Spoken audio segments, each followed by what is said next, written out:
uma epidemia mesmo. E também os problemas, o excesso de informação. Às vezes o excesso de celular mesmo, né? Acaba... Não só o excesso de tela, como o excesso de comparação. De ver outras vidas. Sabe? De expectativas irreais. Isso sim, eu acho, na minha opinião, que é o que mais traz uma epidemia nas relações emocionais, na mente. Fala um pouco mais sobre isso, porque isso aí é um tema que, assim, até antes do meu AVC, certo. Não me incomodava. Eu era alheio na mídia social. Sim. E eu não sei se foi o AVC ou se foi eu estar mais temente a Deus e estar buscando essa pessoa melhor. Sim. Eu comecei a ficar mais sensível para as sensações ruins que eu tenho na mídia social. Eu comecei a perceber quando eu tenho inveja. Eu comecei a perceber quando eu tenho, por exemplo, ansiedade. Até quando você está muito tempo no celular. Exatamente. Eu comecei a perceber mais isso. Fala um pouco mais sobre isso. O que você tem identificado? Uau, interessante isso. Porque você estava falando uma coisa, eu vou falar também de mim, né? Cara, tá aqui falando, a gente fala de mim, mas o quanto...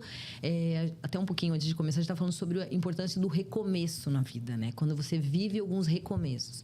E eu falo que a gente pode viver... Acredita em outras vidas? Sim. Outras vidas dentro da mesma existência.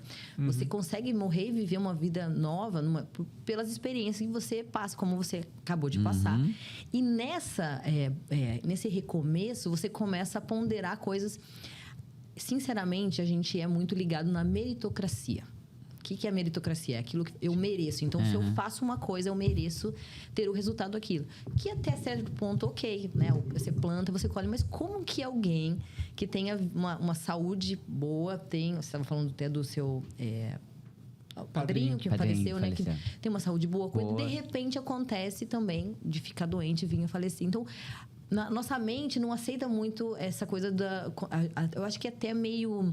Eu poderia falar que é um pouco imaturo da nossa parte imaginar que tudo que acontece com a gente é consequência se eu mereço ou não mereço. Então, eu acho que quando a gente passa por um recomeço, como aconteceu com você, e eu entendo, eu também passei por isso, você começa a questionar essa meritocracia. Peraí, mas fulano, e a rede social faz isso muito. Sim. Caramba, o cara não cuida da saúde em nada, como é que ele dá conta disso? Nós somos mas ao contrário também acontece, né? Acontece porque também. É o que aconteceu com ele. Tipo, mas eu não mereço. Não mereço isso de Deus. Deus foi tão cuidadoso comigo, que também tem ao contrário, né? Do lado contrário. Eu não me achava digno de ter tido a segunda chance. Também. Você começa também a fazer essa comparação. Mas por que aquela pessoa tão boa ou viveu uma coisa assim, por que ela não foi alcançada pelo milagre que eu fiz? Exatamente, das duas coisas. Então, vou falar no meu caso, né? Eu vivi um divórcio, que foi bem difícil. Vim morar, vim passar férias nos Estados Unidos e não voltei mais. Uau. Por causa de um divórcio que não era a minha vontade. Sim. Então, foi um recomeço literal. Uma nova língua, novas pessoas. Então, nesse recomeço, quando a mídia social te faz assim... Tá, e aquela família Doriana ali? Eu sei que ela não vive tudo aquilo. Por que deu certo? O que falta em mim? Então, a mídia social começa a fazer essa comparação. Sim. Ou então, isso assim... Eu fiz tudo isso. E sabe esses vídeos assim? Não, vou te dar 10 passos para você ter uma vida feliz, ou um casamento feliz, ou para você... E eles falam assim, caramba, eu fiz mais do que esses 10 passos, eu fiz 50. Como é que a coisa aconteceu comigo assim? Peraí, na meritocracia, ou você se olha assim, não, eu não sou merecedor, ou então eu não fiz para poder receber isso, ou então, por que fulano ou aquela outra pessoa? Então, é muito irreal aquilo, tanto pro bom como pro mal, tá? Os problemas, o vitimismo, a coisa vai para um lado nas redes sociais, que também te faz assim, meu Deus do céu, o que eu vivo não é nada. Não, Sim. Não Sim, é. Ou tem então, razão. você fala assim, caramba, aquilo é muito perfeito. É tudo muito, né? Pra ruim quanto pra bom. A pessoa... eu gosto de usar a expressão aquilo que é instagramável, né? Ai, puxa, e a maioria das coisas que a gente vive não é instagramável. Não é bonito. Sim. E as pessoas, lógico que, pô, você tá com uma foto lá, aí você tem várias fotos pra você postar. Você vai postar a melhor, óbvio, né? Você não vai querer colocar algo ruim. Vai pôr um filtro às vezes. E aí as pessoas acham que ali, nossa, é maravilha, tipo, a vida dela é perfeita. A não ser que você seja homem e todas as suas fotos sejam ruins. Porque o homem tem isso, né? Isso, aí tem essa visão. O homem não escolhe muito porque ele olha e fala assim, puta, tudo horrível, vou postar essa aqui mesmo. Mas assim, você vê um cara colocando uma foto com um carrão bonito, não sei o que, olha que eu conquistei. Só que às vezes... Você não sabe que o casamento dele tá indo pra água abaixo. Que ele tá, sei lá, traindo a esposa. Que tá, tipo... Mas ele tá com carrão e dinheiro ali. Tipo, tá tudo bem, entendeu? E a pessoa fala, nossa, olha o cara meu prosperando. E não é prosperar isso, né? E o próprio físico, né? Eu acho que essa ideia do físico, que é o que com o público que vocês trabalham muito... fica uma ideia muito irreal também. Porque uma coisa é você buscar o físico só por estética.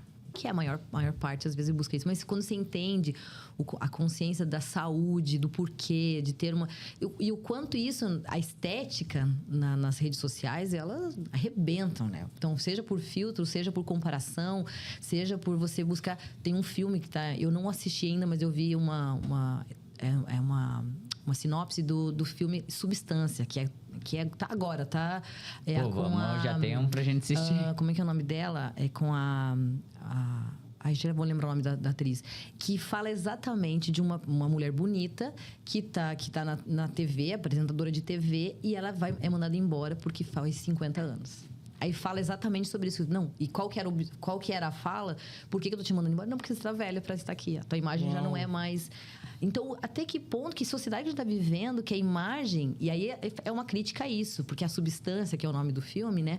Exatamente, ela descobre uma substância para rejuvenescer. Mas as consequências dessa substância. E, na verdade, é um paralelo muito do que acontece. Isso é o que acontece. Que é o que acontece, exatamente. Quando a gente fala o que vocês vão falar com mais propriedade, que loucuras as pessoas fazem para chegar num físico perfeito, surreal, tá aí por dentro. Como é que a pessoa tá? E vocês já perceberam que essa pessoa, ela, no comparativo, ela nunca tá no... Nossa, agora cheguei no que eu queria. Não. Você sabe assim? muito bem, né, Sim, todos os dias. Uhum. Ontem mesmo, eu atendi uma pessoa com um grande potencial genético, bom físico, e que tinha dado um tempo nos treinamentos e, obviamente, tinha perdido um pouco da forma física. Normal. Mulher ou homem? Mulher. E aí ela veio e ela não aceitava que ela não tivesse, assim, a alta performance que ela teve a vida inteira. Aí, ó. Sabe? E ela não entendia que isso era uma consequência dela ter se afastado da rotina de treino e de dieta. E eu falei assim, olha, tem 2 caminhos de você voltar, que é o que eu falo para todo mundo. Tem um caminho que é o caminho que fez eu me tornar o treinador que eu me tornei, que é o caminho extremo. Esse caminho extremo, ele é rápido, você chega lá rápido, mas ele tem um preço a ser pago.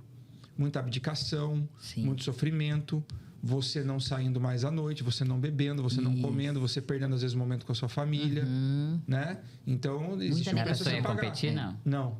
E existe um caminho, que é o caminho que você vai conseguir chegar lá, você vai durante a jornada com prazer, você vai entendendo que aquilo está fazendo um reset na sua vida e você vai ter consequências de saúde muito benéficas daquilo ali.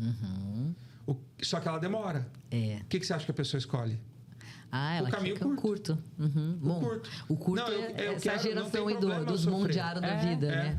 Só que a pessoa não entende que esse sofrimento, ele só vai te dar recompensas enquanto você estiver sofrendo. Né? Essa recompensa do físico perfeito, a Dora sabe disso, foi aquela de alta performance. Você tá no seu prime, né? Você tem o prime do seu físico enquanto você está sofrendo. Você vai viver assim? Provavelmente não. Nossa, e como vai ser a sua vida quando você não estiver mais vivendo aquele sofrimento da dieta e do treino duro?